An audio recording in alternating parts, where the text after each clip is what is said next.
Ainda que eu ande pelo vale da sombra da morte, não temerei mal algum, porque tu estás comigo, a tua vara e o teu cajado me consolam.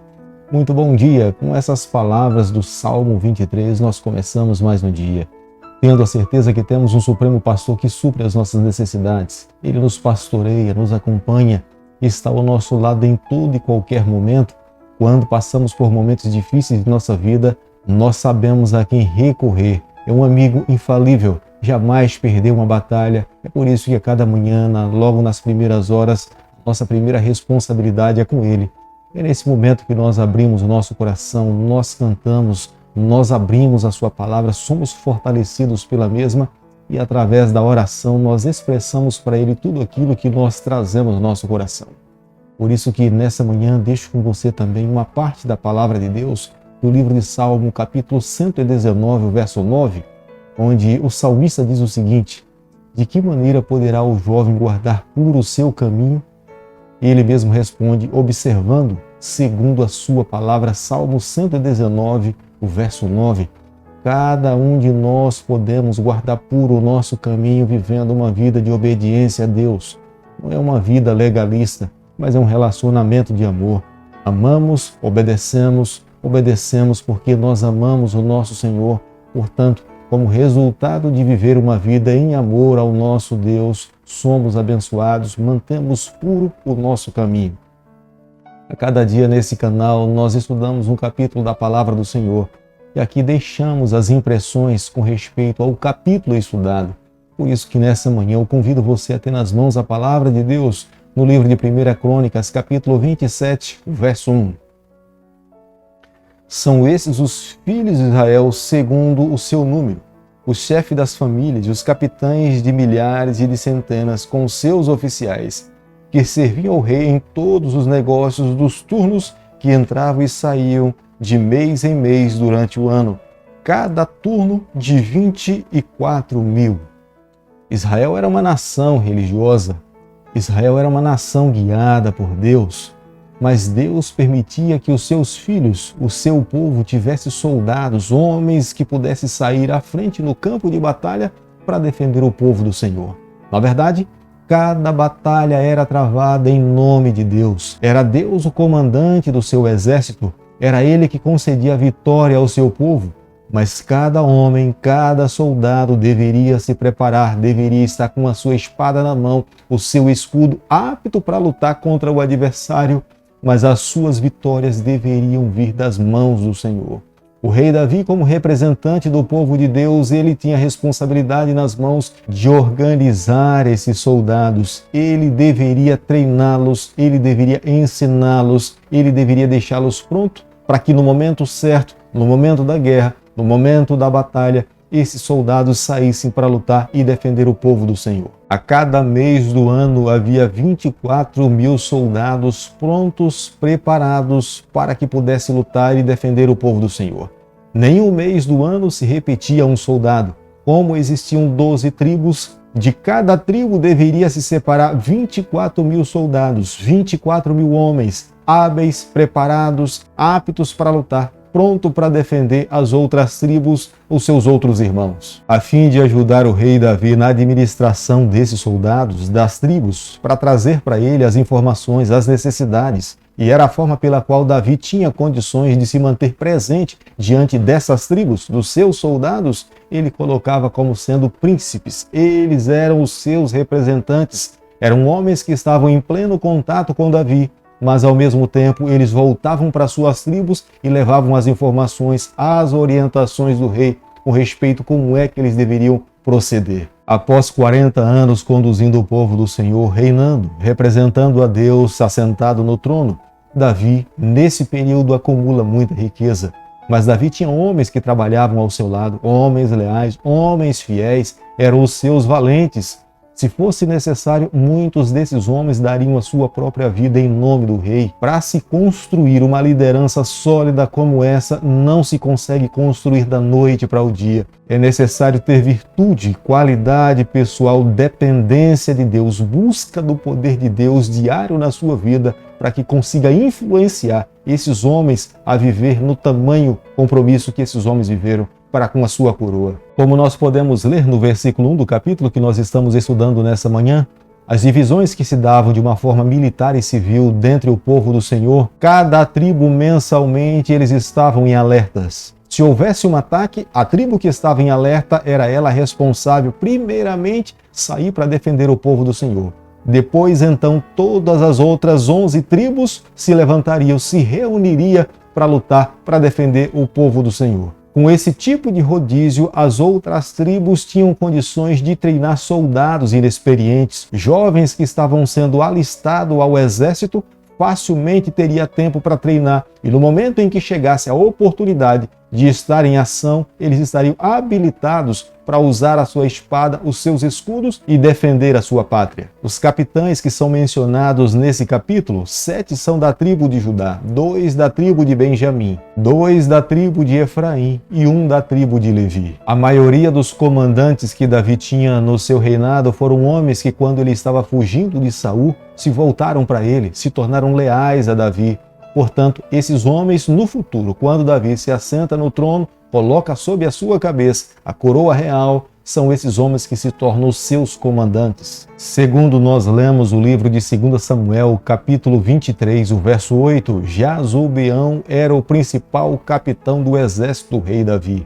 Ele teve nas mãos a responsabilidade de se tornar um dos líderes mais influentes. A ele foi concedido a honra de comandar a primeira tropa do exército do povo do Senhor. Os versículos 23 e os versículos 24 do capítulo que nós estamos estudando nessa manhã se referem ao recenseamento que o rei Davi levantou entre o povo do Senhor.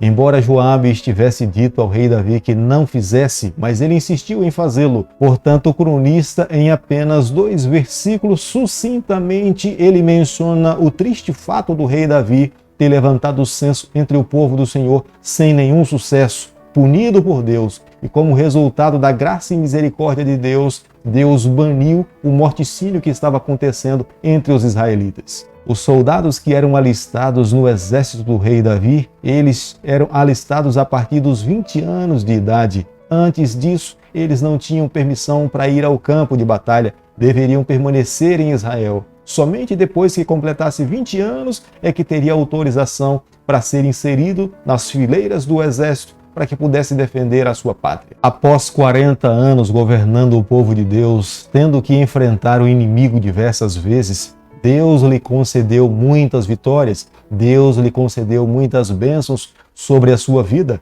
Davi tinha acumulado muita riqueza. Ele precisava de homens que fossem da sua confiança para conseguir administrar e cuidar de tudo aquilo que ele tinha conquistado no campo de batalha com muito esforço. Naquele período, as grandes cidades tinham 3 áreas principais de acúmulo de riqueza. A primeira delas é através da realeza, a segunda, através do templo, e a terceira era conquistado através do labor pessoal, particular. No período em que o rei Davi se torna rei de Israel, não é conhecido em nenhum momento sendo cobrado imposto dos seus súditos. Toda a riqueza que foi conquistada nesse período foi através de investidas militares e através de reinos que acabaram pagando altos impostos para a nação de Israel. 1 Crônicas, capítulo 27, versículo 25, a Bíblia diz o seguinte: Asmavete, filho de Adiel, estava sobre os tesouros do rei, sobre o que este possuía nos campos, nas cidades, nas aldeias, nos castelos. Jonatas, filho de Uzias. O solo da Palestina era muito favorável para o plantio da uva. Portanto, nesse período, Davi possuía muitas terras. E nas suas terras ele plantava os seus vinhais. E ele possuía homens preparados, hábeis para que pudesse cultivar e guardar toda a uva que era colhida da sua plantação, e todo o suco de uva que era colhido da sua plantação de uva era guardado em adegas em lugares devidamente preparados. Davi também possuía plantações de oliveira. O azeite feito daquelas oliveiras do Oriente era de grande valor, era utilizado para comercializar, era utilizado para iluminar a casa, era utilizado para cozinhar e para outros benefícios. Portanto, era de grande valor cultivar a oliveira. Da mesma forma como Davi cultivava a oliveira e os seus vinhais, ele também cultivava as figueiras. que era também de grande utilidade naquele período. A grande maioria da sua plantação estava na região de Judá e junto ao rio Jordão. 1 Crônicas, capítulo 27, o verso 30, a Bíblia diz o seguinte: sobre os camelos, Obil, o ismaelita, sobre as jumentas, Gedias, o meronita. Davi também tinha homens hábeis para que pudesse cuidar dos seus camelos. Os homens que mais tinham experiência em cuidar de camelos eram os ismaelitas. Era uma classe especial que tinha uma habilidade de cuidar de camelos. Portanto, Davi responsabilizou esses homens para que cuidassem pessoalmente dos seus camelos. O camelo era útil para transportar pessoas, o camelo era útil para transportar mercadoria. Numa região desértica, o camelo era de grande utilidade para toda uma nação. O rei Davi tinha homens da sua mais alta confiança que eram tutores dos seus próprios filhos. Aquimoni é um dos homens que cuidava pessoalmente dos filhos do rei Davi. Ele tinha nas mãos a responsabilidade de auxiliá-los, protegê-los, ensiná-los a ciência da vida. Como sendo príncipes filhos do rei Davi, deveriam ter nas mãos a habilidade para se defender e, no futuro, conduzir o povo do Senhor. Querido amigo, nessa manhã, ao concluirmos o capítulo 27 do livro de 1 Crônicas, eu e você nós precisamos chegar à seguinte conclusão. Para estabelecer um reino da forma como o rei Davi estabeleceu nos seus dias, depois de um período de 40 anos, não se consegue fazer isso da noite para o dia. É necessário muito tempo, como mesmo já falamos, foi num período de 40 anos. Muitas lutas, muitas dificuldades, muita renúncia do eu, muito joelho no chão, muito conselho vindo do alto para que ele pudesse ter sabedoria, forças, resiliência, para que conseguisse de fato unir, fortalecer, estabelecer o seu trono. Davi, como base do seu reino, ele tinha o seu Deus. A palavra do Senhor era soberana. Mas Davi também construiu relacionamentos sólidos, homens da mais alta confiança de Davi. Portanto, nos dias em que nós vivemos, se nós sonhamos também em construir algo sólido para o Senhor, nós precisamos usar nos nossos dias a mesma estrutura que o rei Davi utilizou. A palavra de Deus, Deus deve ser soberano sobre a nossa vida e nós precisamos de homens que também renunciem à sua vontade para seguir a vontade do Senhor, amigos da nossa confiança, para que possamos construir uma base sólida, para que possamos avançar. Acredito que cada um de nós, nos dias em que nós estamos vivendo, se lideramos o povo de Deus ou não, nós precisamos dessa base para que tenhamos força para avançarmos até o final. Davi precisava de um exército para defender a sua coroa, defender o seu reino. Hoje Deus precisa de homens e mulheres para que possam proclamar as 3 mensagens angélicas, falar ao mundo que muito em breve Jesus Cristo vai voltar aqui a essa terra para buscar todos aqueles que estiverem prontos. Hoje, eu e você, nós somos chamados a sermos os valentes do Senhor, homens que abdiquem da nossa própria vontade para seguir a vontade do Senhor. Por isso que a cada manhã, eu e você, nós precisamos renovar o nosso compromisso de pertencermos às fileiras do Rei Emanuel. Com a palavra de Deus nas mãos, com Jesus no coração, nós precisamos avançar a cada dia. Nós não podemos temer as adversidades que vivemos nos dias em que nós estamos vivendo. Por mais difícil, por mais escuro que possa se tornar o tempo, mas nós precisamos marchar confiando, tendo a certeza que com a ordem do nosso comandante, nós iremos avançar. O mar irá se abrir e pelo poder de Deus nós iremos prevalecer. Querido Pai, nas Tuas mãos nessa manhã nós nos colocamos, confessamos as nossas falhas, nós abrimos o nosso coração, nós queremos a cada dia pertencer ao Senhor. Fica conosco no decorrer desse dia, é o nosso pedido e a nossa oração que nós fazemos em nome de Jesus. Que o Senhor te abençoe e te guarde, que Ele faça resplandecer o seu rosto sobre você, que Ele tenha misericórdia de você, que sobre você nessa manhã Ele levante o seu rosto e conceda a sua paz em nome de Jesus. Amém.